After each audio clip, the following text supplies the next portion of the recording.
இன்றைக்கி lunch menu என்னென்னு பார்த்தீங்கன்னா பன்னீர் டிக்கா பிரியாணி. இது வந்து செய்கிறது பார்த்திங்கன்னா ரொம்ப ஈஸிங்க.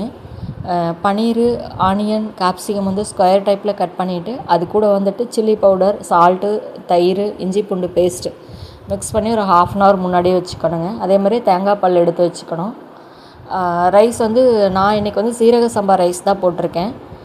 இதெல்லாம் ரெடி பண்ணி வச்சுட்டு குக்கரில் வந்து ஆயில் கொஞ்சம் ஊற்றிட்டு 2 ஸ்பூன் நெய் ஆட் பண்ணிவிட்டு ஹோல் கரம் மசாலா தாளிக்கிறதுக்கு போட்டுடணும். போட்டதுக்கப்புறம் வந்து இந்த நம்ம கலக்கி வச்சுருக்கிற இந்த பன்னீரை வந்து அதுக்குள்ளே போட்டு நல்லா ஆயில் பிரிஞ்சு வர வரைக்கும் வணக்கி விட்டுட்டு அதுக்கப்புறம் ரைஸ் அதுலேயே ஆட் பண்ணி ஒரு 2 நிமிஷம் அதில் அப்படியே கலக்கி விட்டுட்டு அதுக்கப்புறம் தேங்காய் பால் அளந்து ஊற்றிக்கணுங்க. எவ்வளோ வேணுமோ அரிசிக்கு தேவையான அளவு அளந்து ஊற்றிக்கிட்டு அதுக்கப்புறம் புதினா கொஞ்சம் ஆட் பண்ணி ஒரு விசில் மட்டும் விட்டால் போதுங்கங்க.